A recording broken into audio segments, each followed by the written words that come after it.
You found us through fly fishing. You'll stay for our passion and the community. Welcome to the Wet Fly Swing podcast. Yeah, but he doesn't get it. How come fly fishermen don't get it? You only haul with the short power snap. Look for where people walk and the insides of bends and hunt those. The roof blew off and the interior walls got sucked out. And the trees are just coming up. And I mean, he's clearly not going to clear the trees. It is not a fly fishing story. It's a story about me trying to understand my brother through fly fishing. Welcome to the Wet Fly Swing Fly Fishing Show, where you discover tips, tricks, and tools from the leading names in fly fishing today. Today's episode is sponsored by Eastern Idaho's Yellowstone Teton Territory, Idaho's most renowned zone for fly fishing. From the Henry's Fork to the South Fork of the Snake and all the high alpine lakes and streams in between, Yellowstone Teton Territory provides anglers and other outdoor enthusiasts with all the information they need to plan their next big trip. You can visit wetflyswing.com/Teton right now to get the full list of outfitters, lodges, fly shops, and all kinds of inspiration to get you started on your next trip to Eastern Idaho. That's Teton, Teton, wetflyswing.com/Teton. We've been waiting for you. Follow our guests, follow us on Instagram, and share this episode and the love if you enjoy this podcast. And we are live in 3, 2, 1. How you doing, Garrett? I'm doing well. How are you, Dave? Good. Thanks for putting this one together. This is pretty cool because you reminded me, which was great. We did an episode with Brian Marz quite a while ago on like jetty fishing, and you've been doing a lot of it. So we're gonna talk jetty fishing and maybe talk a little bit about your background, give people a little update. You're on the podcast episode 236. It's been about 2 years. So tell us what's been going on in the last couple of years. Then we'll jump into jetty fishing. Well, obviously COVID shut a lot of things down, so that changed the pattern of what I normally do, which was go to shows and do stuff with clubs and things like that. So I took a year basically at the peak of COVID and didn't really do much, just fished and worked. And then after that, I kind of realized, well, if I can't go to, the expos and the shows, I'll reach out to local clubs. So I've been doing a lot of work with local clubs where I do presentations for them and things like that. So that's what I've been up to. With that being said, and then I've also gotten into a little bit of some competitive fishing because again, there was just we weren't meeting and hanging out with other guys who are really into the sport of fly fishing and fly tying because we were all kind of separated. So when competitions started popping up here in Oregon, started doing them. So did a few years ago, and then this year the timing just hasn't worked out for me to do any this year. But been seeing them, following them and tracking them and seeing what I can do with them and. Yeah, it's been a lot of fun. It's been a cool experience. I'm definitely glad I've tried it. And those who haven't, who have their own opinions formulated about it, I'd recommend trying it because I've never been around a group of anglers like that. Or I guess it's not very often you're around a group of anglers that are so into fly fishing because they have to be in it. They have to be doing it. They have to be practicing it. They're always with fly fishing because they're trying to be the best or they want to be the best. Yeah. Wow. Is it a long process to get into these events, or how does that work? No, it's actually really simple. Flycomps.com is the main hub here in the United States, and you just make an account with them, which is free, and then you have to register with Team USA, which is $75 a year, and then you can start signing up for competitions. And so there's certain regions. The United States is broken down into 4. We have the West, the Midwest, the Northeast, and the Southeast. And so you have to compete in your region. So I live in Oregon, so I can compete in Washington, Oregon, California, Idaho, Nevada, I think Wyoming, Utah, and Montana, and Arizona. And then the next chunk of states is the Midwest zone. So that's all the way from New Mexico and Texas, and it includes like Minnesota. So they're huge blocks because the United States is so big, but you compete in those and then you start earning points, and then those points qualify you for regionals. And then once you compete in regionals, and if you do well there, then you go to nationals, and if you do well there, then you're on the international team, which then allows you to go compete internationally. But the competition itself, they should be free. I mean, the most I've paid is going to be your travel, and then if you do a Stillwater competition, you're going to have to rent a boat if it's a boat-based one. But usually you split the cost. So if the boat rental for the day is $75, you only have to pay the $37 because you're sharing the boat with somebody else. Oh, right. Yeah, your competitor. Is it your competitor you're sharing the boat with? Yeah, it's kind of a weird system here in the Stillwater competition, because at the international level, you might be in the boat with someone from New Zealand or Poland or Canada, and you're technically going against them. But when you're at the mini level, what they call a mini comp, you're sharing it with somebody you're technically competing against. But I mean, at the mini level, people are pretty respectful and helpful. No one's going to tell you what flies or line to use, but no one's going to try to sabotage you. So you take that for what it's worth. No one's going to be like, this fly's working really great, you should try this fly 99% of the time. Yeah. And no one's going to be like, oh, you're using a type 3, you should really be using a type 3 sweep. Like, no one's doing that. They'll do that afterwards, but during the competition, no one's doing that. But no one's going to be like, well, I'm going to put Garrett, who's not controlling the motor this session, I want to put him in the super shallow, weedy water so I can have the best water, and he's just screwed for the competition. That might happen internationally, but not at the mini level, typically. Gotcha. So, wow. So this is great. So, I mean, it sounds like it's pretty easy to get going. I love this because, well, we just today, as we speak, Pete Erickson, who's our Euro nymphing guru, running, we're heading out to fish kind of the Henry's Lake, South Fork and all that stuff here next week. But Pete just won the gold in the Masters competition. Well, at least I'm saying this. I hope I'm right. I just heard this from somebody else, but he just won the gold. And it's amazing because there's this whole network of, like, we've had Devin on, and I haven't had as many of the juniors or what's the youngest section called? I think it's just called youth. Yeah, youth. That's right. So I haven't had any too many youth on here yet, but yeah, it's this whole world, and I think it's really interesting. I think you hear about it, a lot of the great tips and techniques come from all the comp stuff. But tell us this, out of you're out there, what would be a tip? Did you learn anything you could share with us from your competition this last year?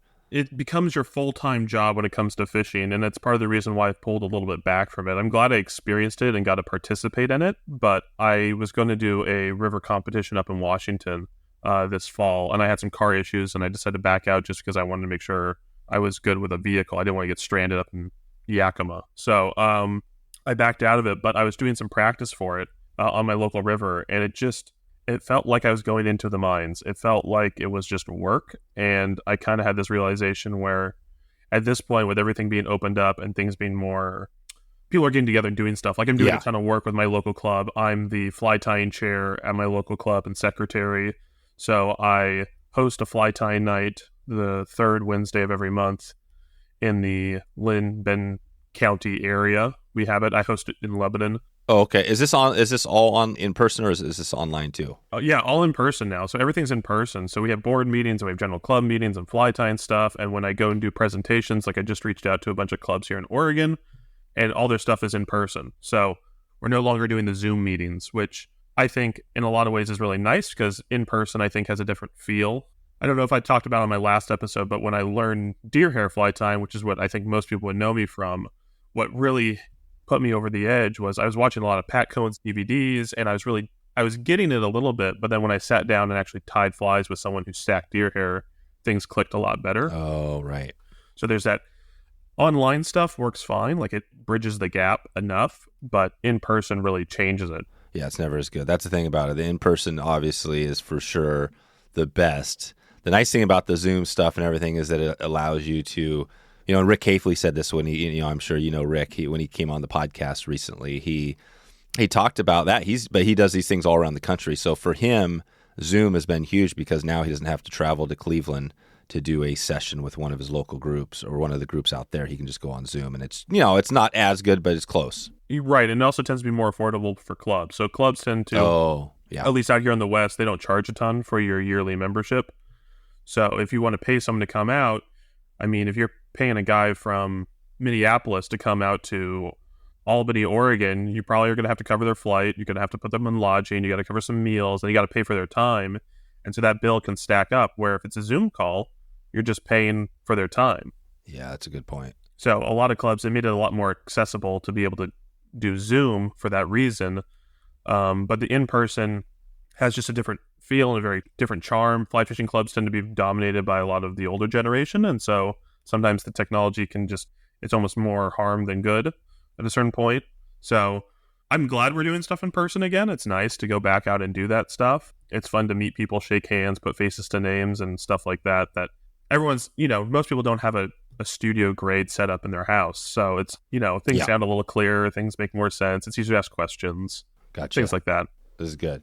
No, I love it. I think local clubs, I think obviously fly shops are, the backbone of fly fishing in the industry, but I think the clubs are, probably we don't talk as much about that, but I think that's maybe, as important, right? Because people, a lot of times, if you don't know how to fly fish or you heard about it, like what's the first step?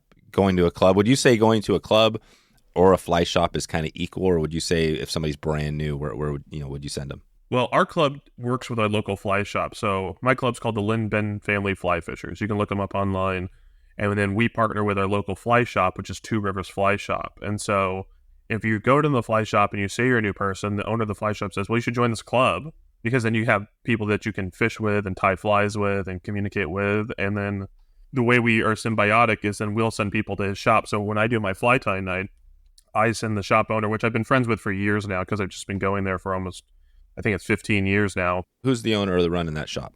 His name's Mitch Smith. Mitch Smith, okay. And so I've been going there. The shop's been around for 20 plus years or whatever. Wow. So I'll go in there and I'll just bring him the PDF or a printout of the fly that we're going to tie the next month. And then when someone from the club comes in and says, hey, I'm going to go to Garrett's fly tying night with the club, what do I need? He gets it for him, and then he gives him a discount because they're a club member. That's just how we do it with our system, but every club's different. Every club has their own system, but that allows us to really foster growth and development with everybody, because it's always more fun when you're doing well with whatever fishing thing you're doing. So yeah, and then my club president is actually working with the Northwest Expo, which is the big fly tying expo that's in March. He's in charge of the expo this year. So cool. Oh, who's that now? That is Bob Elliot. Bob Elliot. Yeah, I think I talked to somebody who reached out to me and wanted to put together an episode on that. Yeah, we'll shout out to that's the fly tying. It's still the Northwest Fly Tying Expo, right? Yeah, and the website is just nwexpo.com, and they're posting stuff. You'll see me on there because I'm with the club, and so their tech guy is live streaming our fly tying nights, and then he's taking those live streams and breaking them down or putting the whole thing on their website. So if you want to see me tie flies, I'm also on there as well. Togiak River Lodge is the Alaskan adventure every fly fisherman dreams of. The lodge specializes in remote and exclusive fishing trips for all 5 species of salmon, plus rainbows, dolly varden, and much more. Togiak is the only lodge with access to 30-plus miles of river, the best guides, the best boats, and lots of fish with little pressure. I'll be heading up there this summer, so check in with Jordan and the crew right now to find out what they have available. You can head over to wetflyswing.com/Togiak to learn more right now. That's Togiak, Togiak, to discover that wilderness experience you've been looking for. Do you have any YouTube videos out there? Not at the moment. It's something I've been thinking about doing this winter, though. I do a lot with Instagram. So Instagram, I post a ton of pictures. I'm the guy who fills up a whole fly box full of flies, and that seems to get people pretty excited. So yeah, we'll check you out on Instagram. And what's your Instagram? It's just my name. It's just Garrett Lesko. Yeah, Garrett Lesko. Perfect. Well, let's jump in. I think we're probably going to circle around to some of this stuff, but let's talk about kind of jetty fishing. And we're going to break this out. Like we said, we had that episode with Brian Marz. We'll put a link in the show notes on this was a while ago with him. So we're going to do an update. But take us there. When we think jetty fishing now, are we talking... Can we be doing this anywhere in the West Coast? You know what I mean? Like, is the stuff that you do you think it applies to other areas as well? Oh, yeah. So, but shout out to Brian for sure, because he's one of the first guys when I was just looking into if it was possible. He was one of the only people in Oregon, as far as I could tell, that was doing it and then talking about it. So wow, he's definitely a pioneer in the whole thing. Yep. And let me just say, Garrett, it's episode 97 with jetty fishing with Brian Marz. That was a while ago. That was probably 4 years ago.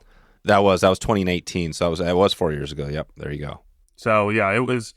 I've talked to him personally. He runs the Orvis store up in the Portland area, so I've talked to him about it and chatted with him because there was really no one else doing it. And so when it comes to jetty fishing, jetties are kind of along the West Coast for rockfish. Jetties are kind of an Oregon thing. There's a couple in Washington and a few in California, in the Northern California area, but in reality, just because of the topography of the land here and how our rivers come into the ocean, jetties are used as a way to stop the bays from being covered with sand. So as waves hit the beach, they're going to be angled slightly north, and then they will push that sand over the mouth of the river and then close it off, and then it takes floodwater or runoff to reopen the bay. And so to allow ships to not have to deal with that and worry about if the bay is going to get closed, they build these jetties, which create what they call a bar, which is the area in between the north and south jetty. Yep, that's it. And I was going to say the most famous one, or probably the largest, is the Columbia River, right? Right. But that's a total different deal than what we're probably talking about today. So it's a huge jetty there that they've built there, but there's some near Tillamook, like Barview, and then probably the most famous one, if anyone watches the Discovery Channel, there was obviously the show Deadliest Catch, which was out of Alaska, out of Dutch Harbor. But then they had a show called Deadliest Cove, which was out of Newport, Oregon. And so that was all about Dungeness crab fishing instead of king crab fishing. But that's all out of Newport, Oregon. And that's where I mostly fish out of, is out of Newport, off the South Jetty. Oh, okay. Yeah. Cool. So you're down in Newport. Yeah, Newport. But there's some in, there's some in Walport, there's some in Florence, there's all along the Oregon coast just because of how our rivers are. There's a lot of jetties. That is really interesting. So I didn't even think about that. So you've got all these rivers in Oregon. A lot of them have jetties. And what's the one in the one down there in Newport? What's the river coming in there? It would be the Uquina. Oh, that's the Uquina. Yeah. Okay. But then if you go to California or up to Washington or even BC, you're saying the rivers are different. So they literally don't have as many of these types of jetties. It's more natural. Well, okay, so for example, like with Depoe Bay is just north of Newport. It's famous. I think it's One Flew Over the Cuckoo's Nest was shot a scene there. It's the world's smallest harbor. Oh, no way. Yeah. It has its little Oregon charm. So, there's like the Awesome. Goonies were shot in Astoria. Everyone has their like little claim to fame about it. But the way the topography is of Depoe Bay is there's no need for a jetty because it has natural rock structures. Just the way the river flows in there it's flowing through such hard rock. There's no sand to be pushed in the way. Oh, yeah. So, for example, up in Washington, there's the southern coast of Washington has a couple jetties. Obviously, like Illiwaku, where Spawn Fly Fishing is. That's a fly shop that does a lot of jetty fishing.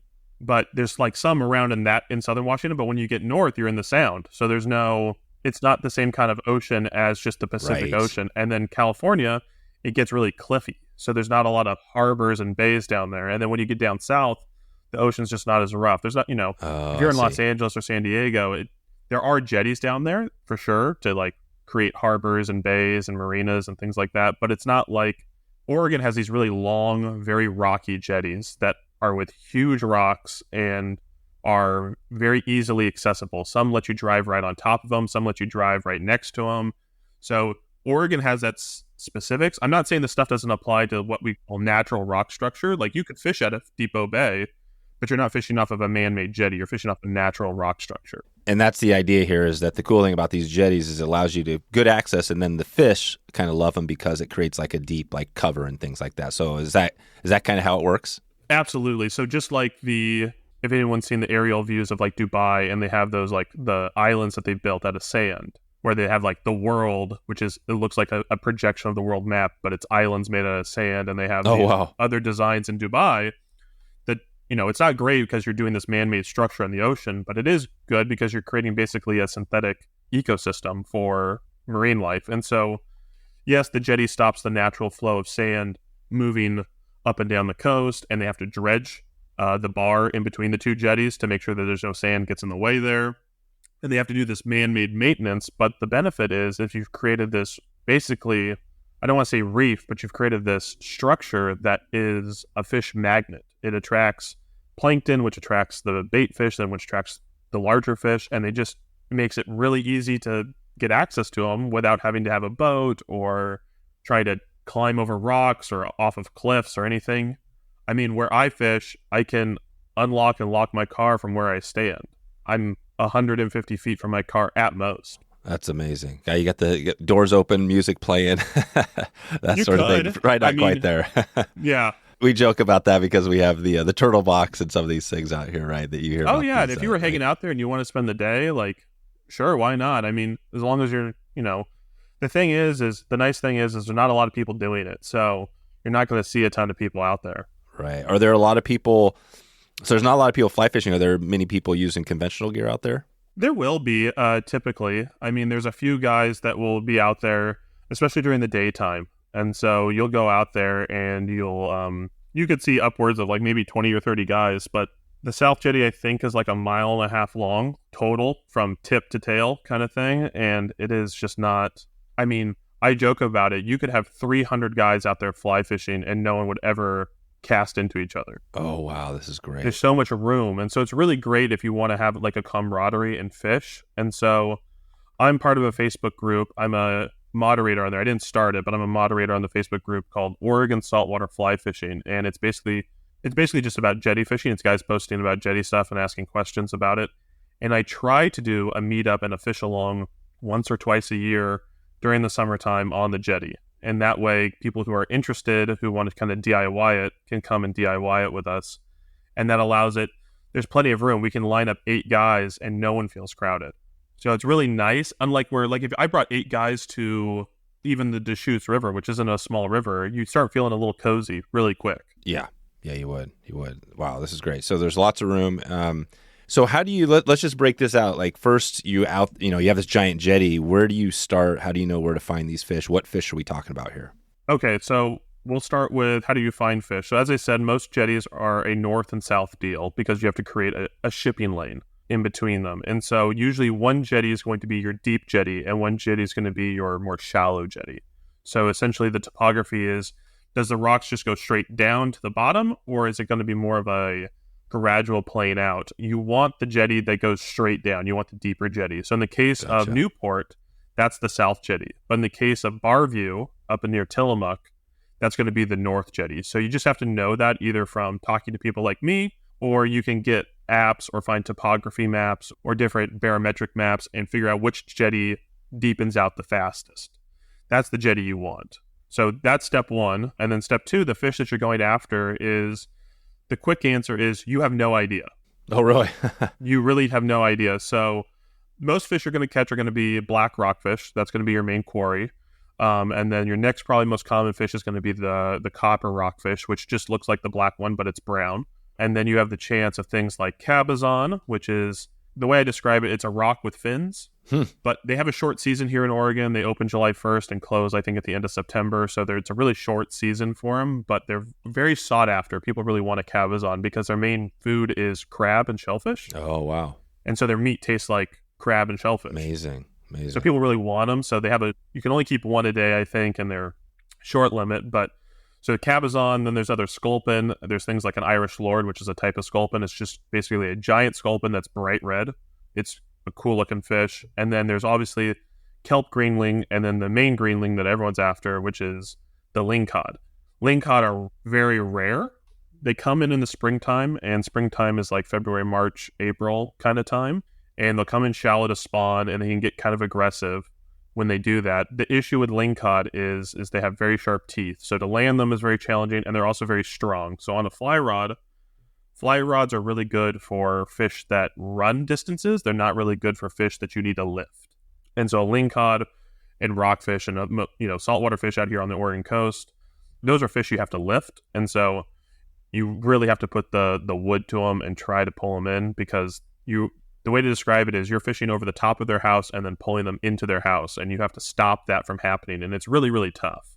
But it's really fun because it's a very active kind of fishing. And so those are the main rockfish kind of that you're going to pick up there. And then the other fish that you could catch is a salmon as a bycatch on accident kind of thing. And so Cooper Nowak is the guy who started the Facebook group, and he's one of those guys who is a wanderer. He moves around a lot, and he hasn't been in Oregon for a while. I think he's coming back this month and doing a lot more fishing. But he loves the Oregon coast, and he does a ton of fishing out there.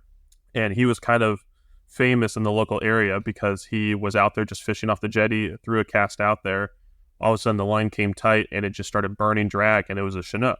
That's so cool. And so he was able to land a Chinook while fishing for rockfish, and it was like, he was a superstar. People were like, I can't believe you caught that, because no one goes out to the jetty, even with conventional tackle in Newport, for Chinook. It just doesn't happen.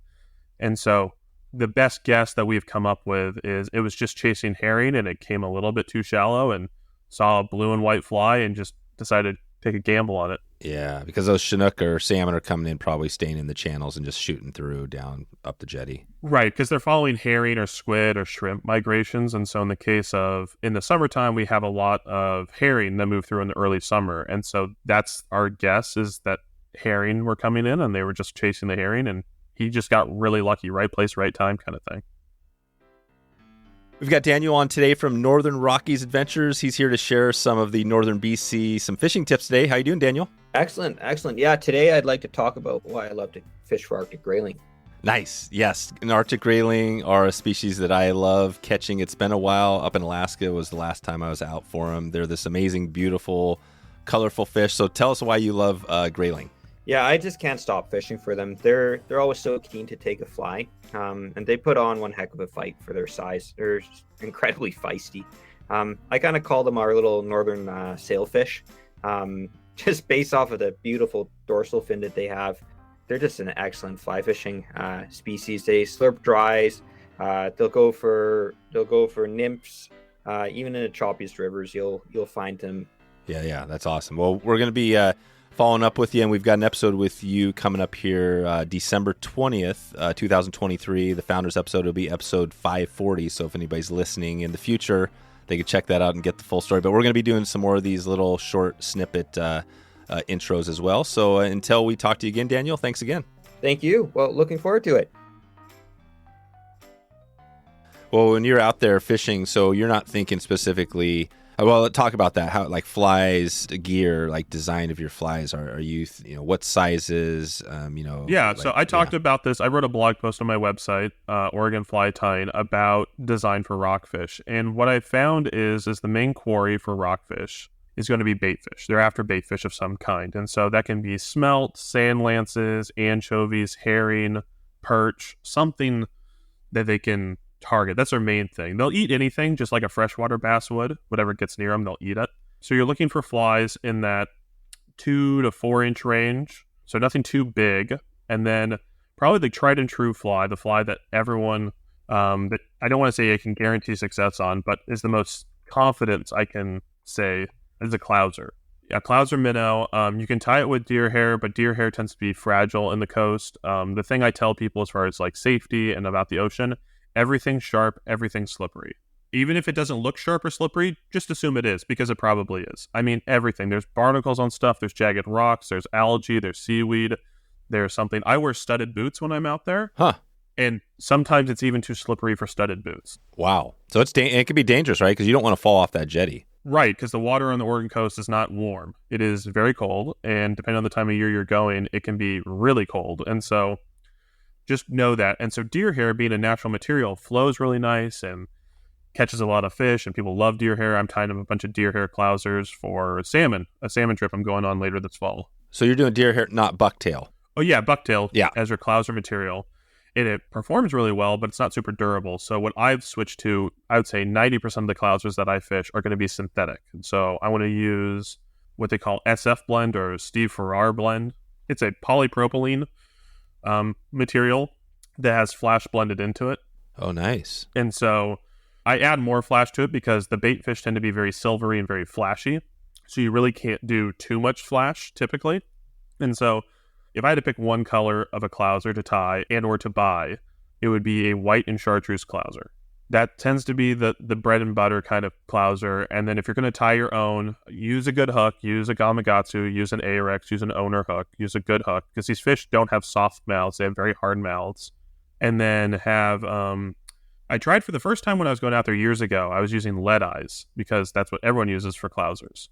And the issue with lead eyes is, yes, they're very heavy because they're lead, but they're very soft. So if you ever ding a rock either on your retrieve, which you definitely will, and you'll probably ding rocks on your back cast, your lead eyes can just snap right off.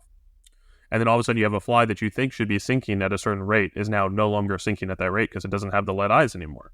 Which, I mean, if the fish are in a frenzy, it really doesn't matter, but it sucks when you're trying to search for fish and you're trying to find a fish that you want and at the right depth, and you think that you're counting down 10 seconds and it's not getting as deep as you thought it was. So I've switched over to using brass eyes. They're not as heavy as lead, but they still invert the fly.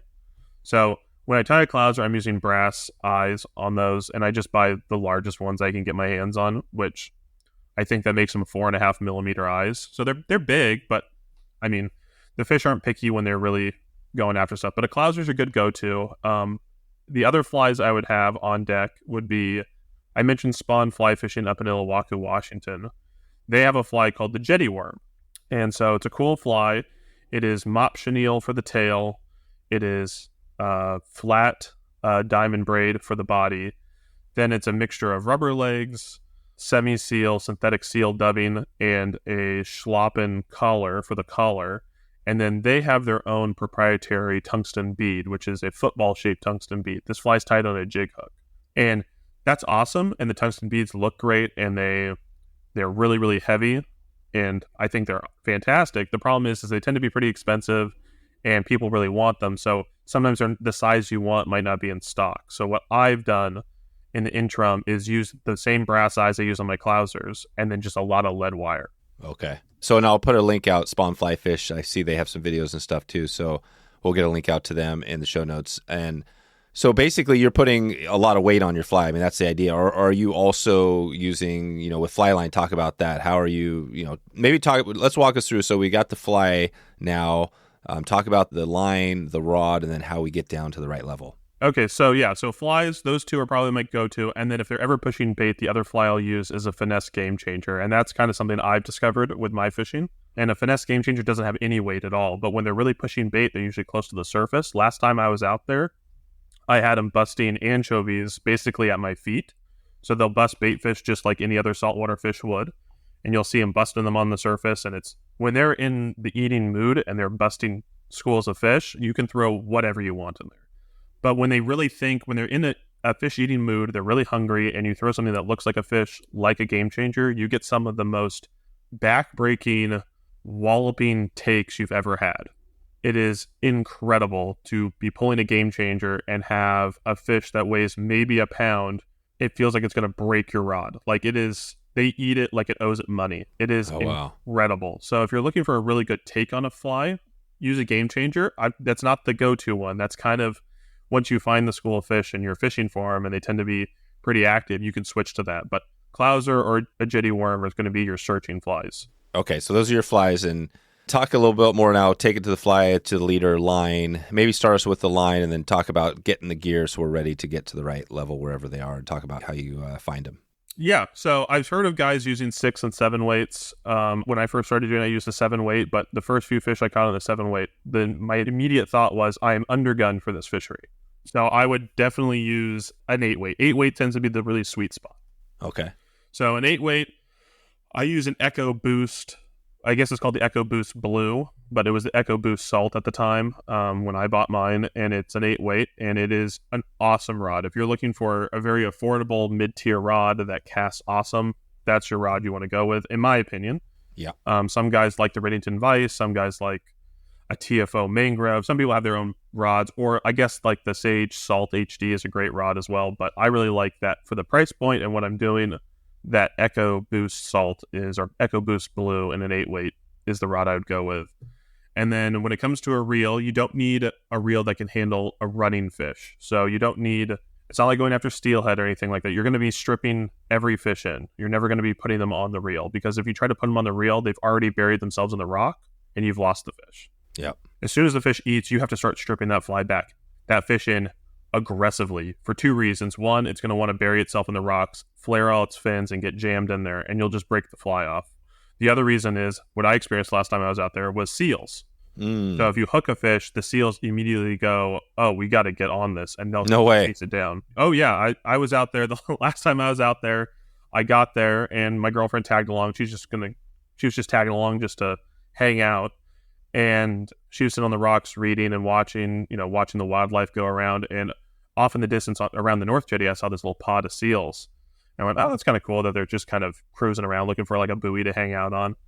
And then I was sitting on the little rock point I was at and cast it out and looked to my left. And a seal was probably 40 feet from me, just barking at me and yelling at me. Nice. And immediately hooked a fish, and it dove right down, and I had to strip that fish in fast. Oh, wow. I didn't know if he was going after it or going somewhere else. I had no idea. So, and seals aren't nice from what I can tell. They have big teeth, and they're big animals. So just keep that in mind when you're out there.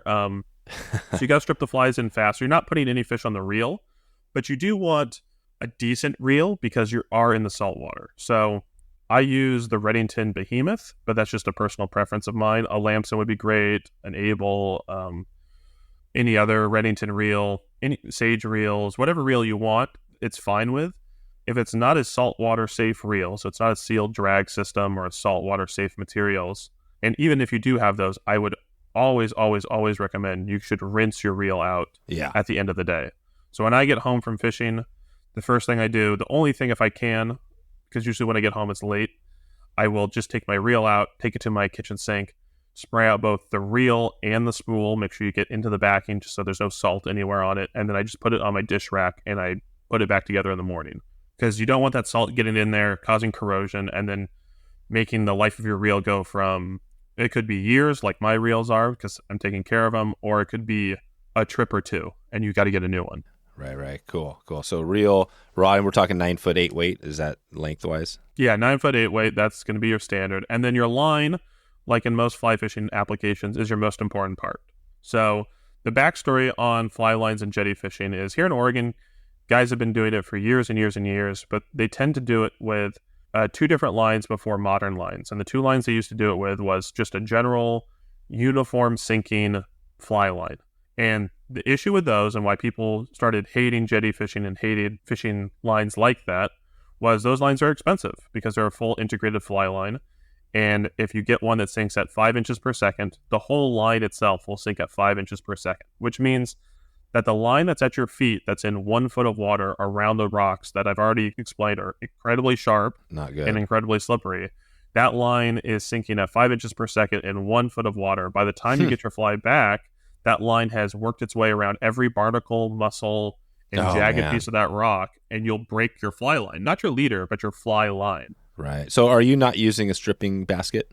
I am. I would say it's required. You can buy them pretty cheap online on Amazon. Arex has one that's great. That's the one I use. I use an Arex stripping basket, and it's really low profile, and I really like mine. But even though you may be stripping the line into a basket, still the line outside the tip of your rod is still in shallower water than your fly that you casted out. And so the line will get tangled around the rocks, even if you have a stripping basket and stuff like that, because your whole line is sinking at that uniform speed. The other old line that people used to use is they would basically jerry-rig a line. Essentially, they would cut off a chunk of bulk T14 sink tip and then attach that to either backing or a running line or something, just and acted like a shooting head. Try to cast it kind of like a spey rod would. The issue behind that is because it's not an integrated fly line and the tapers aren't there because you're just using chunks of material. It's terrible to cast and it's never fun. When you have bad equipment or bad tools or bad whatever, it makes it not very fun. I remember the first time I went out there, someone gave me that setup and I went, what was I supposed to do with this? Like, it's not good. It was very frustrating. And so nowadays, thanks to modern technology and modern line development, there are what I would call a density compensated line. I know Phil Rowley has talked about this on his podcast on the Wet Fly Swing Network, but fly lines nowadays are density compensated, which means that the tip is going to sink faster than the running line. Gotcha. Which is what you want. You want the line close to your feet to sink way slower than the line that's closest to your fly. And so the line I use is the Scientific Angler triple density 531 line, or 135. So the running line sinks at 1 inch per second, the belly sinks at 3, the head sinks at 5. And so that means that the tip of my fly line is in salt water. They say on the box it sinks up to 6 inches per second. It's going to be less because salt water is more dense. So it's probably closer to the 4.5, 5 inches per second. And then by the time it's close to my feet, it's sinking that probably 1/2 inch per second. And so that means the line is going to have a more direct contact from the tip of my fly rod to the fly. And it's also not going to get tangled up in the rocks. To give you perspective, I probably go 6 times a year out to the jetty, maybe more, depending on the season and things like that. And then I've had the same line for 4 years now. Haven't broke it, haven't damaged it, totally fine. And it's because you're using the right line for the job. The other line I would recommend, because they're made by the same people, would be the Orvis depth charge. Orvis owns Scientific Angler, and so Scientific Angler lines and Orvis lines are very, very similar. And so Orvis has their version of the triple density line called the depth charge. So I have buddies who use that, and then I have buddies who use the Scientific Angler one. They have the same color gradient, the same color head, belly, and running line. They're very, very similar lines. So, but that's the line I would recommend to anybody. Is that's going to be your main go-to line? Is the 531 or 135? I forget the order of the numbers.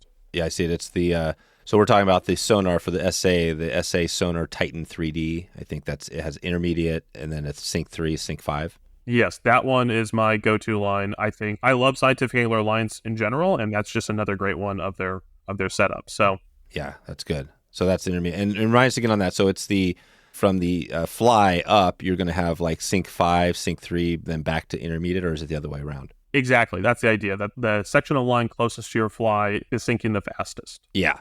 6 inches. So 6 inches per second at the 5. Sync 3 is 2.5 to 3.5 inches per second. Then the intermediate is the 1.25. So that's great. So basically, yeah, that line that's sitting at your feet is only sinking, is not going to get tangled as much because it's 1.25 inches per second. And again, saltwater is more dense than freshwater, so your line's going to sink a little bit slower than advertised. So even though it's saying up to 6, it's probably closer to 5, just because it's saltwater. And then when it comes to my leader, you're going to want to go with a shorter leader. And most guys just use a level leader. So they just tie straight to their welded loop. They'll tie a chunk of 15-pound fluorocarbon and then go straight to their fly. That's a really down and dirty, easy peasy, just straight leader. I do it a little bit differently. So I do mine. I get a piece of probably a 1-foot section of 20-pound fluorocarbon. And then I tie to a swivel, and I use a specific swivel called an InvisaSwivel. And it's spelled kind of just how it sounds, an invisible swivel, but InvisaSwivel. And the InvisaSwivel is a weird one-off product that I found from somewhere at some point, and it's a swivel made out of fluorocarbon. Oh, really? Yeah, so it's a fully injection molded. Yeah, it's really, really cool. And it almost looks like a buckle. Yeah, it's a cool thing. It's like a mushroom shaped male end that goes into like a cage area, and that's how it swivels. And so it's just mold. It looks like it's almost 3D printed that way or something. I don't know how they do it, but you can buy them in different breaking strengths. So they have like 12 pound, 25, 50, 100 pound, and they just range in sizes. Wow. And so the reason why I add a swivel is because your fly is probably not twisting in your retrieve, but it's definitely twisting in your cast. So as you do a back cast and a forward cast, your fly is spinning through the air like an arrow, which is good because it helps it fly through the air better. But what happens is that twist, if you don't have a swivel, gets transferred to your fly line, and then you have the chance of your core of your fly line delaminating from your coating of your fly line, because you're adding this twist, you're adding wear to the fly line. And so I'm a big proponent of swivels in a lot of my fishing. You can get metal swivels that are very, very tiny that break at 50 pounds, so most people will never deal with them. I like the InvisaSwivel because it's made out of fluorocarbon. It has a neutral density, so it doesn't sink my fly any more than it does help it float. And plus, it allows me to have that 20-pound butt section to help the turnover of the fly, and then I can put usually between 3 to 5 feet of anywhere between 10 and 12-pound fluorocarbon for my tippet. And so 12-pound is probably good. What I have seen is guys will get, they'll use too heavy of a leader material. Most fly lines have a core strength of about 25 pounds. And when you deal with Lingcod, like I mentioned, the reason why Lingcod are so hard to land isn't because they're so strong. It's because of their teeth. I mean, the strength is in part of it, but their teeth are very sharp. So if you're using 12-pound fluorocarbon, you just have to get really lucky and hope your fluorocarbon never touches one of their teeth and just gets cut. So what a lot of guys will do is they go, I'm after Lingcod, so I'm going to use a big giant fly. I'm going to use a 6 or an 8 or 12-inch fly, and I'm going to use like 40-pound fluorocarbon. So that way, if a tooth does touch it, it's not going to break through. Or I'm going to use a wire bite section. Yeah. But you never want your leader to be stronger than your fly line, right? Exactly. Because what happens is if you then hook something on the bottom, which the bottom is covered in debris and rocks and things like that, you want to be able to break it at your leader and not at your fly line. And I've had guys lose their entire fly line. They stand on the rock, they pull up all their slack, they grab their rod, and they start walking back to the car. And eventually it snaps, but it doesn't snap at the loop. It doesn't snap 6 inches from the tip of the fly line. It breaks it, anywhere between the belly and the running line. That's another good reason why it's probably to have, that swivel, because it might break at the swivel too. It's your weakest knot, right, is where it's going to break. typically. Right. And so if the swivel's a 25-pound breaking strength and it's attached with 2 knots, I'm hoping that will be the fail point and not my fly line. So that's why Lingcod are so hard to land, is because if you use, or they're so hard to fish for, because if you use bite wire's, 40, 50, 60 pounds, typically. It's really strong. And if you're using heavy fluorocarbon for the same reason, you have to add, almost like they do when they do tarpon fishing, they'll add a section of like 8-pound leader material in the middle somewhere, so it has a break-off point. So if you did that, it's going to make it harder to cast because you have this weirdly, your leader is going to have a different softness or stiffness through the whole leader setup, but at least you'll have a point where it could break off at. Yeah. You want to have that break point. You have to have it. It's just, unless you like spending $100 on line every season, No. which I don't like doing. That's not good. We don't want a bunch of scientific angle lines floating around down there. So No. what's your knot tying the fly on to onto your leader, your tippet? So it's either between just like a standard clinch knot or a non-slip loop knot. If I fish that Gamechanger, it's definitely a loop knot. Yeah, the loop seems to be especially for the bigger flies. It just seems like that loop just gives it a little more action. But so now you got your gear, you're all set up. You have your fly, you got your line.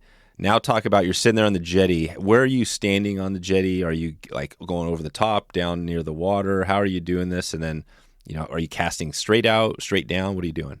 When it comes to the actual fishing, I kind of want to touch on one thing before we get into that. As I said, it is a dangerous place. I don't want to undersell that at all. I would rather oversell it than undersell it. And when it comes to like the meetup and fishing, I have a big long disclaimer. So things that I would recommend when going down to the jetty is studded boots of some nature. And if you can't do that, just boots, because you don't want to go out there in your Crocs or your flip-flops or your Birkenstocks. You want to go out there in real shoes, real boots. And waders? I never wear waders, because if you fall in and your waders fill full of water, it's going to be really hard to get out. So I don't wear waders personally. I wear pants, though. I never wear shorts because, again, sharp, slippery. You want to wear layers. It's the Oregon coast or the Pacific Northwest coast. It could be very sunny when you start fishing, and it could get very cold by the time you end. And then the other safety stuff, you want to have a whistle or a sounding device of some nature. I always bring headlamps and flashlights. Some kind of eye protection. So I wear prescription glasses normally. So when I'm fishing, I have prescription sunglasses. And then if I fish into the evening or at night, I will switch those out back to my prescription glasses, because you never know where the wind's going to blow or push your fly. You don't want a fly coming back and hitting you in the eye. So you want some kind of eye protection. And then the thing that might be the overkill, but I'll tell you, my mom, my girlfriend, people who like me, like that I do this, is I wear a life jacket. I was just going to say that was one thing that, it's an extra layer of hassle and weight and whatever, but it seems like the one thing that you'd be happy to have on if you're swimming.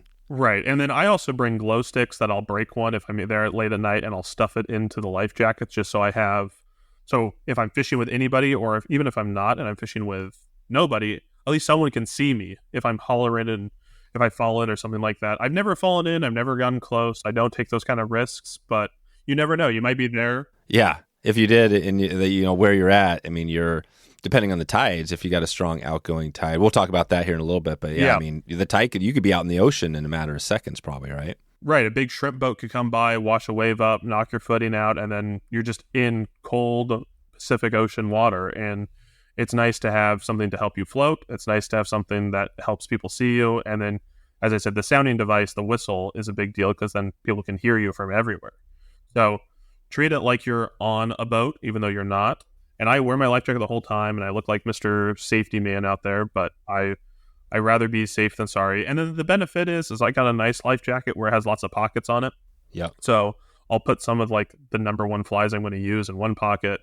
I'll put snacks in the other. I'll put a leader material. I clip on a pair of cutters, things like that. So it turns into more like a fishing vest that happens to help you float than a life jacket. What do you use for your life jacket? Like, do you have a brand? Oh, gosh, I have no idea. I bought it on Amazon. It's a tan and red one. Okay, I was going to say, I'm going to give a shout out to NRS because they're a great company, and I know I don't have one of these, but they have a great, the Chinook is kind of I guess the Chinook's one, but I think they do have like a fishing or, type vest, so it's lots of pockets, stuff like that. And it's a great vest with lots of flotation. Yeah, it works out really well because I use a waterproof backpack. I use a Drift waterproof roll top backpack when I go out there. So it'll have my fly box and my water bottle and leader material and things like that in it. But then I'll leave it, 15 feet away from me, so I'm not wearing it while I'm casting. And then I will put 3 or 4 flies, my spool of 12-pound tippet in there, and then on my belt, I have a pair of Dr. Slick saltwater pliers that have cutters on them. So I'm kind of set for an hour or two if I'm going to stay in that one spot, and I don't have to keep going back to my backpack and keep checking and, grabbing. Like if I break off a fly or I feel my tippet and it's frayed and I need to put new stuff on, I don't have to go back and get new tippet. So it's nice to have little pockets and stuff so you can be a little bit more independent and you're not anchored to a backpack or a pack of some nature. Yeah, exactly. This is great. I'm just looking a little more at the, so there is one, the Astral, the sturgeon personal flotation device from NRS, and it actually has a nice big fly box pocket. So there's some good features. Okay, so you got the life jacket on, and then so as you're there now, talk about that. You're coming up to these rocks. So first of all, yeah, you got to find the area, the deep spot. So you're on a deep area. Then what do you do? What's your first cast there? So your whole jetty is going to have fish on, or it's all going to be fish habitat. I don't want to say fish on it because I'm not going out to the far tip. As I said, if you look at Google Maps and you look at the South Jetty in Newport, we'll use that as the example, and you see the vault toilets that are there. And if you drew a straight line from the vault toilets out to the bar, out to the jetty, that's as far out to the ocean that I go. So I'm not going all the way to the tip. You can.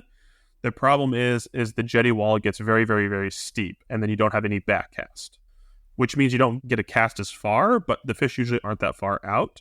The benefit to going out further means either less people and bigger fish, typically. The con of going out further is it's more dangerous, and it's more labor-intensive to hike out that far because the trail soon turns to just giant boulders, and those giant boulders are the size of cars, and you got to climb over the top of one and then down the other and over, and you're carrying your gear and you got your stripping. So there is a cost-benefit analysis that you can do on it. For me, I have found that if you look at the South Jetty in Newport, there's all these fingers. I don't go out on those fingers because at low tide, they're exposed, and high tide, they're underwater, and I don't want to get trapped on them. So what I do is I just stay to the general main jetty wall, and I might sit in the armpit of one of those fingers that we all call them as the fingers. I might sit in the armpit while I'm fishing, but I'm just right there. I fished to the point where I thought I was going to hook my car on the back cast. I mean, you're not going that far out. You're not going that far away from your car. And I'm getting pretty close to the water, though. I'm getting right onto the edge of the water because I don't want my fly line. I want my fly line in the water. I don't want it rubbing on rocks. Right. Okay. And then what about the tides? Are you hitting ingoing, outgoing? Does it matter?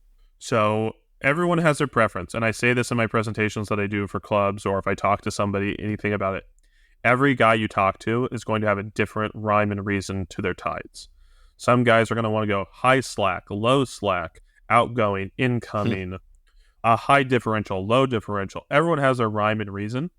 So if you hear me talk about it, you might hear me, and then if you live in the Portland area, you might drive to the Orba store and talk to Brian, and he'll have a different answer. And then if you join the Facebook group and talk to Guy, he might have a different answer. But What I have found personally is starting fishing maybe 30 minutes before a low slack and fishing from low slack to high slack.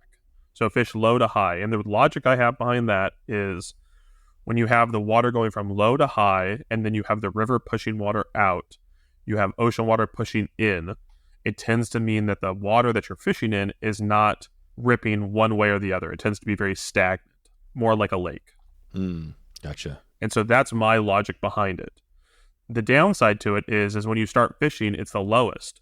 So you have to keep your head on a swivel. I wear a watch. It's one of the only times I wear a watch is when I'm out jetty fishing because I know when the low tide is. And so let's say low tide is 8:30. I'm checking my watch. It's 8:25. It's 8:30. And now at that point, I'm checking the water level to make sure it's not coming up and coming over the top of me. So you just got to be aware of that. When you're fishing high to low, the water is going out faster because you have water rushing out from the tide plus the river pushing it out. But some guys really like that. And the other benefit is the water's coming down. The water's never coming up to you. It's always going to get lower and lower and lower. So there's certain pros and cons to that. I have found low to high is my favorite time. Low to high. Okay, great. So low to high. So you're out there, and let's just say you're out there in the middle of that tide cycle, low to high, and then you're there. And then what's the cast? Take us there. Like, do you have to cast far? Can you cast right off and just drop it down below your feet? So yeah, it just depends. So it's all about searching. So as I said, it's all fish habitat, but the fish are schooling fish. So they're going to school together. The schools can be thick. So last year, I went out with a buddy of mine. He's a guy who's moved here to Oregon who got really into jetty fishing with me when he moved here. And shout out to Mike. He's awesome because he was the guy who came to one of my fish alongs that I posted on the Facebook group, and he was the only guy who showed up. So it's just me and Mike, and we hopped on the jetty, we walked our way down, and we started casting. And what you'll do is you'll cast and fish a spot for probably 10 minutes. If you don't get any sign of life, you don't get a grab, a pull, a fish, anything, the school is probably not there. And so when you're prospecting, you're casting, and you'll probably let your fly sink maybe 5 seconds, and then strip it back and change your retrieve. So strip it back fast, strip it back slowly, then do 10 seconds, and you're fanning your cast out, so you're checking everywhere. And if you have a buddy, it helps because they can start at the bottom and work their way up, and you can start at the top and work your way down. And if none of you catch a fish and nothing's going on, the school is probably not there, and all you need to do is move 50 feet, 100 feet, 150 feet, however how far you want to move, and then try again. So what I tell people is you can go to one spot, cast your fly there, and just park your butt there and just cast and cast and cast and cast. And eventually the school might come through there, but you don't know if the school is going to come through in 5 minutes or 5 hours. Right. So if you start casting and casting and casting and you're not catching anything, if you're in decent enough shape and you're in decent enough health and wading ability, I would just move. I usually move pretty far. I'll move 100, 150 feet over, and then do the same prospecting for about 10 minutes. And what will happen is you'll eventually catch a fish. And you go, okay, I caught one, and it might just be the lone fish hanging out here. But then if you catch 2, then 3, then 4. And so Mike and I did that, and we were fishing. We finally hooked a fish. I think he hooked one, and then I hooked one, and then he hooked one. And then all of a sudden, we were just in the thick of the school. And in about 2 hours, between the two of us, I think we caught 200 fish. Wow. You're thinking it's like, so out of those 200 fish, like what species wise, was it just a mix of everything, all those like a dozen species, or what was that like? No, it was just all black rockfish. So it's going to be one species. Yeah, so it's all black rockfish. And when you hook 1 or 2 or 3 and they seem to be about the same size, that's what the whole school is. You might have a couple really big ones on the edge of the school, but in the thick of it, when every single cast we cast out there, either we had a fish grab, we hooked a fish and lost it, or we landed a fish on every single cast for about an hour and a half. Wow, this is crazy. And these rockfish are roughly like what, 12 inches, 14 inches, something like that? Yeah, that's average. And then you're going to catch, the big ones are going to be that 16, 18, 20-inch size. 18 is probably going to be your top out on the jetty. And I've gotten 2 of those. The last time I went, and a few years ago, I got one.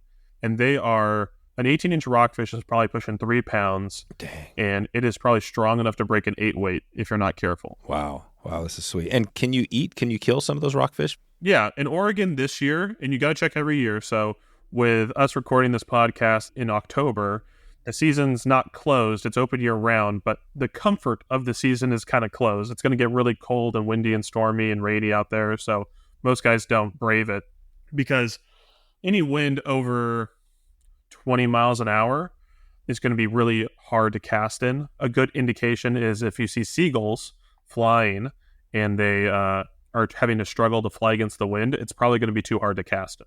Oh, okay. So they're still casting in the wind. But if it was December or even January and on a nice bluebird day, if you got a great day, you could still catch rockfish out there on the jetty. Oh, yeah, absolutely. And so in Oregon this year of 2023, the limit is 5 rockfish a person per day.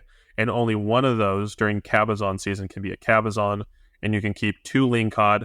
And the lingcod have to be over 22 inches. Wow, this is great. I mean, this is it. Like, if you want some fish tacos, you get this dialed in, you've got a supply probably. I mean, and I hardly ever keep fish because it's a lot to process fish. I mean, yourself, and at least I find it annoyingly time-consuming and messy.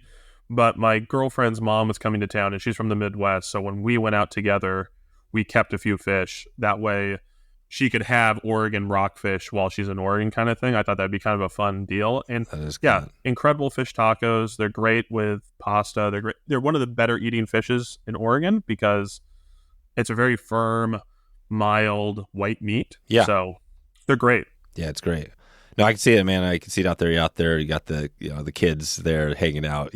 On the safe side of the jetty, and you're catching a few fish, toss them out to them, and let them process it. I can see. Yeah, there's a campground near the South Jetty, so you could set up your tent in your campground. Oh, there you go. Catch a few fish, go back, and have a catch and cook kind of day. Keep a deal. This is sweet. Okay, so this is kind of the general. So when you're casting that line, and again, like if you're casting 30 feet, 40 feet, is that about the distance that's sufficient, or is there times where you're even casting further than that? So yeah, I'll cast further. I'll cast 60, 70 feet if I can. And again, you're able to do that in the bay side of the jetty because there's the more ocean direction, like I said, where I don't typically travel. And then you have the more bay side where the fingers are on the South Jetty.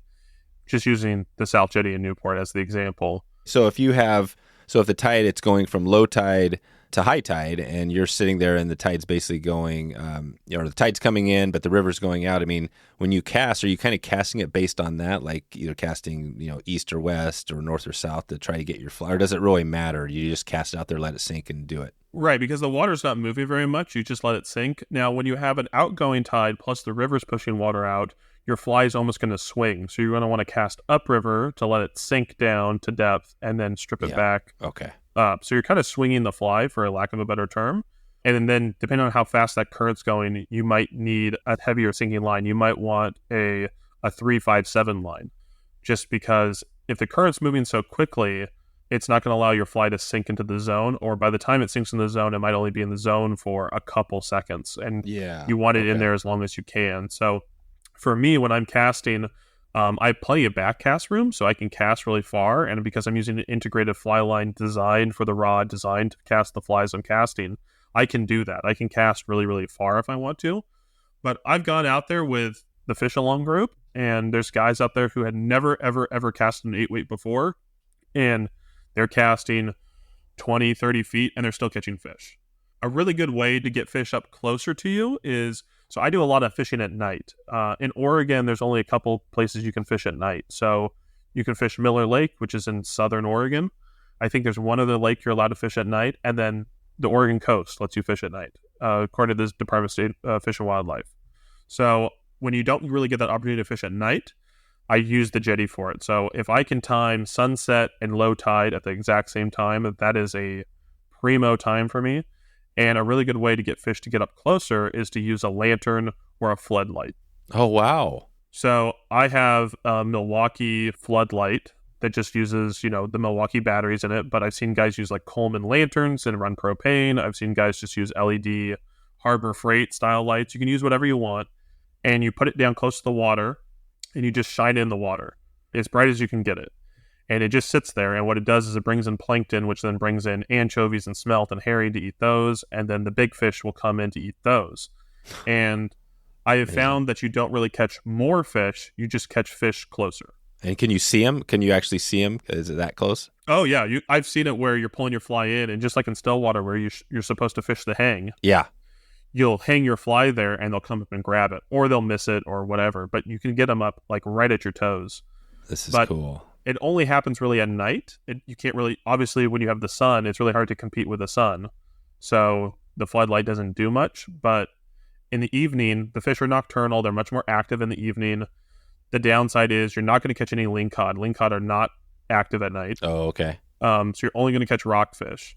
But you could catch, as I said, with Mike and I when we were out there, we caught 300 fish between the two of us. We just couldn't stop catching fish. It was just because we got into the school, they were right at our feet, basically. We didn't have to cast very far. We didn't have to cast well. It didn't matter what fly it was. So if you can get the school to come in and check out why is there all this bait here, you might have a fish after fish after fish after fish moment kind of thing. And I don't know how long they'll last. As I said, mine, last time I had one of those fish frenzies was an hour and a half, but it could last 20 minutes. It could last 3 hours. Yeah, gotcha. Okay, so this is good.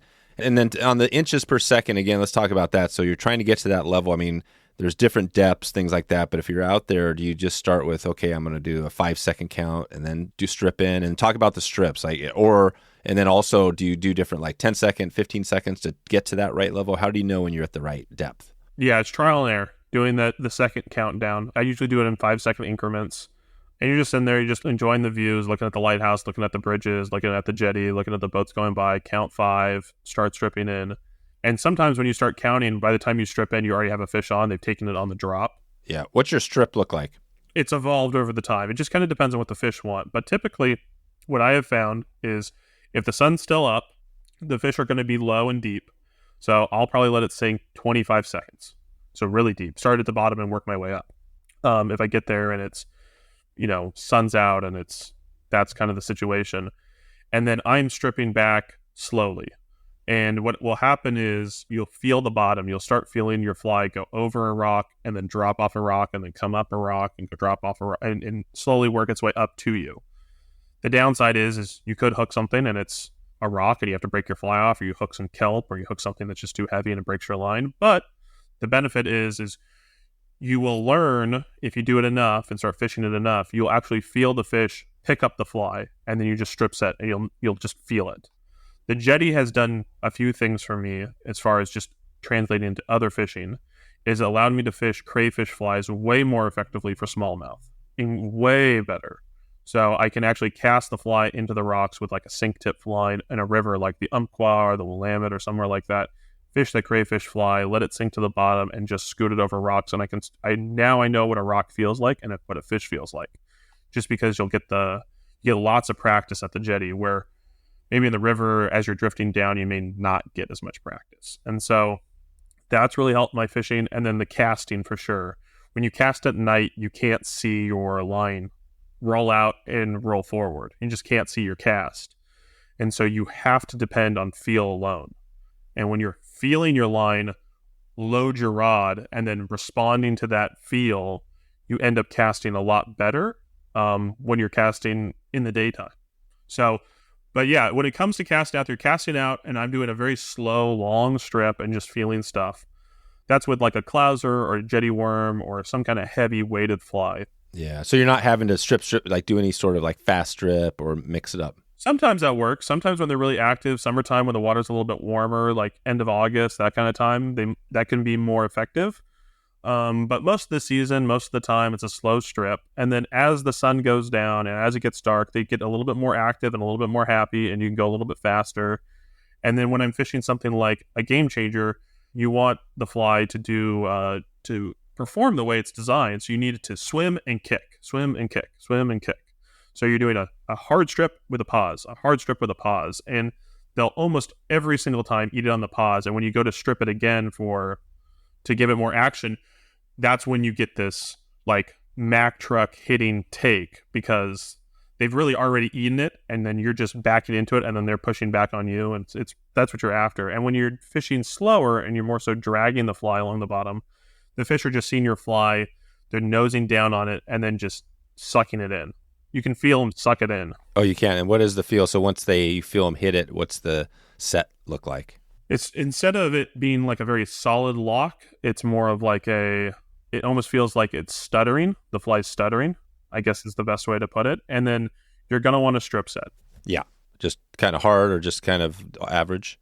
You're going to want to go hard, because you're going to want to keep stripping as hard as you can, because you don't want that fish to get into the rocks. Oh, okay. Yeah, you just keep stripping. So once he hits, just keep stripping the heck out of it. Yeah, stripping, and then as soon as you know you're locked in, lift your rod up and just start stripping. And if he pulls a little bit, they pull a little bit sometimes, and try not to give him an inch, because they'll take a foot. And if you give them a foot, they're going to take your whole line. So I would, don't give them much if you can, but just really strip the fly back hard. And then after every single fish, if you can do it, if you can remember, I'm not perfect with it, but check your tippet, because when the fish is fighting you and moving around down there, it's probably going to be rubbing on rocks, and you'll feel it. You'll feel all these nicks and ticks in your line. And a couple nicks in there is fine, but if you start getting close to your fly itself and it feels like hair, basically, like it's fuzzy, you got to cut your tippet off and put a new one on, or at least cut off that section and tie it again, because you'll break it off. This is good. Okay. Well, so we've covered, I think, everything to catch in the fish. I mean, anything we're missing here you want to add to this for somebody that maybe is going to be trying this for the first time? Yeah, bring a lot of flies. The first few times you go, you're going to lose a lot of flies. So bring at least a dozen if you plan to go for a few hours. You might use one fly the whole time, and you might use 11. So it depends. Those are kind of the things that I would just be mindful of when you're fishing is, is you're probably going to lose flies. You're probably going to lose a lot of tippet. Buy fluorocarbon. Just buy a big spool at like a big box store. I mean, support your local fly shop, of course, but they sell really small spools of material. You want a big spool. So if your fly shop can get you a big spool of fluorocarbon, get that. Otherwise, buy it in bulk because you're going to get burned through it. Yeah. Where would you buy a big bulk spool of fluoro? Wherever, sporting goods store, a Cabela's, Bass Pro Shops, Sportsman's Warehouse, a Buy Mart, a Walmart, somewhere like that. I like Seaguars. Seaguars is typically like the blue label, the salmon steelhead stuff. Oh, okay. That tends to be my go-to. How do you spell that? Seagur, I think. Yeah, Gur. Okay. And it's, the blue label, the red label tends to be pretty safe for a safe bet. Yeah, and just have fun. Join the Facebook group if you haven't. Even if you're not from Oregon, just join it. People post pictures on there all the time of new stuff that they've caught, new methods they've tried, different flies. I time mine, as I said, with some Steve Farrar blend, but some people use like bait fish emulator, so it's really flashy. Some people use, they strictly use bucktail. They're fine with their flies getting destroyed. So it just kind of depends on what you like. I highly recommend it because it's not going to be crowded. Because if you show up and bring 20 of your friends, you might just see me out there, maybe. Yeah, this is good. Well, let's take it out. We got our new segment, the school winner shout out here. I'm going to do this to our last winner of our big giveaway, but and then I have a few random questions to ask you as we take it out of here. So first, I want to let you know the school winner shout out is presented by FishHound Expeditions today, and FishHound, we did a trip with them last year up to Alaska. They're our Alaska, kind of guru focus. So fishhoundexpeditions.com, checking with Adam and the crew. And so I guess, and then we're going to give a shout to Connor Baker on this school. So he just won the Stillwater school with Phil Roy. So this is I think it was about $5,000 worth of trip and gear. And it was amazing. So I talked to Connor. He's from Alabama. So he's going to be crossing the country to meet up with us at Henry's Lake. So big shout out there. So back to you now, Garrett. What is your, trip? I think of Alaska as always a bucket list trip. Like we said, FishHound does these great remote trips. We did a heli trip in with them with Lamson. But for you, do you have a bucket list trip still on your list that you want to get to? Oh yeah. I think every fly angler, especially if you go to like the fly fishing film festivals or anything like that, all of a sudden your bucket list trip list goes from maybe 2 places to 20. I tie a lot of flies for guys that do international fishing. So if they're going to Mongolia or Christmas Island or the Seychelles, or right now I have a guy that's going to Bolivia for Dorado. And so I tie a lot of stuff for people to do that because there's no fly shops in those places, and most fly shops aren't going to carry giant trevally flies that look like birds, typically. So you got to have a guy who knows how to do that. And so I tie flies for people to do that. But a big thing for me would be either Dorado or peacock bass in South America. Right. Those are 2 very big trips. I'd love to do Argentina for Dorado, fish the swamp area or the marsh, kind of doing that. The guy I'm tying flies for, he's going to Bolivia, and he's doing the river-style Dorado fishing, which is really cool too, but it's just, I don't know, I like the idea of being in a giant wetland fishing for Dorado. It seems really cool. And then I'd love to do either Brazil or Colombia for peacock bass. Yeah. Just because, from what I've heard, it's just a smallmouth that's just completely amped up. Yeah, there you go. And everybody knows that smallmouth is one of the great species. So this is awesome. Yeah. Good. Okay. So that takes care of that one. We got a couple more random ones here. So we mentioned earlier, you mentioned a couple of great movies, One Flew Over the Cuckoo's Nest, Goonies. We'll put a link to One Flew Over the Cuckoo's Nest because I think that was Jack Nicholson, right? And he's got this classic movie part. So we'll put a trailer into there or something. But what's your movie? Do you have a movie type or movie that's kind of your go-to, your one favorite of all time? Oh, well, that's a tough question. I'm a big movie guy. I love movies. You are? Nice. Yeah, I watch a ton of movies. It's a great thing to do when you're tying flies. The 2 recent movies I watched was Prometheus, which was pretty good. I like the Alien franchise. I love Alien and Aliens. And then the other one I watched with my girlfriend. She likes scary movies, and I typically don't. And we watched the 2010 remake of The Crazies, which wasn't bad. It's just I'm not a big scary movie guy. But yeah, top 5 movies. If I pull up, I use Letterbox as my movie aggregator. So Letterbox is an app that allows you to watch through your TV or something like that? No, it's like IMDb. Oh yeah, I guess is the best way to put it. It essentially allows you to rate movies, and then it's a database of all the movies that you've with your rating. And so movies that are, I would say, in my top 5, I love the movie Drive with Ryan Gosling, 2011. has Bryan Cranston. It has Ron Perlman. It's a great movie. Really like that movie. The Dark Knight, classic. It's one of the greatest movies of all time, in my opinion. And then... Is that Batman? Yeah, Batman. Yeah, gotcha. And then Willy Wonka, the original with Gene Wilder. That is one of my favorite movies ever. I love Empire Strikes Back. So, okay. The original. And then, the original Empire Strikes Back. It's a great movie. Cult classic. I love Napoleon Dynamite. Can't go wrong there. I tend to go with comedy and horror and be very subjective. So if I had to pick, I'd probably be more of the thriller drama kind of movie I really like. I think the joke is guys tend to like movies that are 3 hours of nothing happening, and that's the joke with it. But like, I love There Will Be Blood. I mean, it's 3 hours of a man being sad, and so yeah.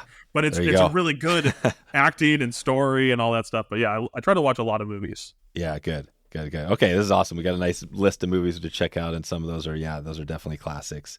You mentioned we talked a little Stillwater. Would you have a Stillwater tip? We're kind of getting random here, but like for somebody who's out on Stillwaters, we've been talking a lot about that with the littoral zone. But what would you tell somebody? Or do you do a lot of Stillwater? Yeah, I do a lot of Stillwater. I'm thinking about actually going out tomorrow. I'll go to Central Oregon Lake tomorrow. I think. I'm still on the fence. The problem is in the fall, there's lots and lots and lots of options. So what do I do? Do I go for sea run cutthroat? Do I try to go for early salmon? Do I go for the lakes? Do I go for get the last river stuff? We got spoiled for choice here. That's the problem. Yeah. So if you're on the lake, if you're going to one of these Cascade Lakes or wherever you're going, you're on the lake. Maybe that's the question, is like, where do you start? How do you know where to start fishing? Well, the tip I would give is don't be intimidated by it, because I sure was. When I first thought about Stillwater fishing, looking at a lake made no sense. How are you supposed to know where the fish are? And so I'm a big research guy. My Google Maps looks like a serial killer's wall with the red lines going everywhere. I got things pinned and marked and changed and stuff like that. And so do some research, try to look into stuff. But I mean, it's probably going to sound like a broken record with all the Stillwater guys on here, but track the shoals. The shoals are where the fish are going to be. Stay in there. In Oregon, we have a lot of very deep lakes and a lot of caldera lakes. So like North and South Twin up by Wickiup, East Lake, Paulina Lake, Crater Lake. These lakes are all calderas. So they're very deep and very steep. And so the shoals are very small. But that helps you because then the whole lake isn't a shoal, like some shallow lakes would be. So it lets you target where you want to go. And then don't be afraid of wind. That's the other thing. Don't be intimidated and don't be afraid of the wind. Yeah, the wind. And what's I was going to ask you the two on the tip. So what is the casting tip, whether you're on the Oregon coast on a jetty? Let's just go back to that. You're casting and you're out there with a little bit of that wind. Maybe it's faster than you want. And what's your tip to get that fly out there? Practice and know how to double haul or at least single haul. I think most Oregon anglers don't need to do that because when you're fishing a river, you're fishing the Mackenzie, the San Ams, the Deschutes, you don't need a double haul. You're not casting into the wind or that far or that heavy of a setup. So learn how to haul. It will help you a ton. It helps you in lakes as well. And then matching your line to your rod. I think people really, really underestimate how important that is. They think, I got an 8-weight rod, I'm just going to buy an 8-weight line. And yes, that in theory should work, but you need to match you have your rod has a certain speed. It's either a fast, moderate, or slow. And then your line needs to match that as well. So for example, my smallmouth rig is the same rod as my saltwater, except for it's a 7-weight. It's an Echo Boost Salt in a 7-weight. And I use the Scientific Angler Titan Taper Long floating as my floater line. And those lines, because the Titan Taper is going to be a full line size heavier than a typical 8-weight, and the taper that's built into it loads the rod extremely well. It feels like I'm casting on clouds with that setup, just because it's matching really well. So if you want your rod, your budget-friendly, entry-level, mid-tier rod to cast like a premium rod, the right line makes a difference. And if you want your premium rod to cast like a broomstick, get a bad line on there. Yeah, and a bad line being just not getting the right weight for the line or just not at high quality. You've just bought like the Rio Gold and you're trying to put it on a Sage Inferno. It's not going to cast right. You're going to be disappointed. You're going to think the rod's wrong. You're going to think the line's bad. It's not going to be fun. Right. So if you match your rod and your line correctly based on their taper and their weight to the rod, speed, and style of cast you plan to do, everything becomes infinitely better, in my opinion. Right. And how do you do that? How do you do that without, let's say, you go to a fly shop, how would you do that if let's just take the Jetty. So you've got this sonar, the triple density. How would you make sure to balance that right with the right rod you have? So I'd say like a general rule of thumb would be a shorter taper. So most fly line manufacturers put the taper either on the box. So if you're in a fly shop, you can look at the box and see the taper. Or if you're online, they'll have a picture of the taper. So I would say shorter taper for faster rods, longer tapers, so a more drawn out taper for a moderate or slower rod. Typically that's a general rule of thumb. And then read the box. A lot of people don't read it. They just go, oh, this looks good. This is the scientific angler trout, or this is the airflow, high floater, or this is whatever, Rio Gold or Cortland 444 line. So they just grab it and they think that's fine. But they put the information on the box for a reason. No one would grab, if you are trying to find the right box cake mix at the store, you're not just going to grab the first Betty Crocker box that you see. You're going to look and go, okay, this one's a dark chocolate, this one's milk, this one's, you'll find the one that you're after. And so look at the box, read it, go, okay, this is such and such line. It says it's weighted a half line heavy with a short taper to help turn over indicators. Okay, well, in that case, I would want to put this with my faster rod, where this other one goes, this is for, short cast, loading quickly for roll casting on creeks. Oh, I'll put that on my 3 or 4 weight rod. That's more of a creek style rod. Gotcha. They try to help you the best they can, so you don't have to just buy a line and hope that it's right. So read the box, look at the pictures. The manufacturers put them on there for a reason, because they want you to be happy. They want you to get the right line to your right rod. And the other thing is, and what I can tell you, as our club was every spring right before the summer season, we have a picnic and we bring out casting instructors to help the entire club. And talking with a casting instructor, the biggest thing that they'll tell you is just practice. Yeah, practice. Practice in your yard, practice wherever. Yeah. It's not fun because you're not catching fish, but practice. Yeah, but if you're going to fish an 8-weight with a giant fly or heavy weighted fly, lead, stuff like that, you can't expect just to get out on that jetty with waves coming in and be like on it. You got to practice and have your cast down. Oh, yeah. The guy I'm tying flies for that's going to Bolivia, he's going to Bolivia next year.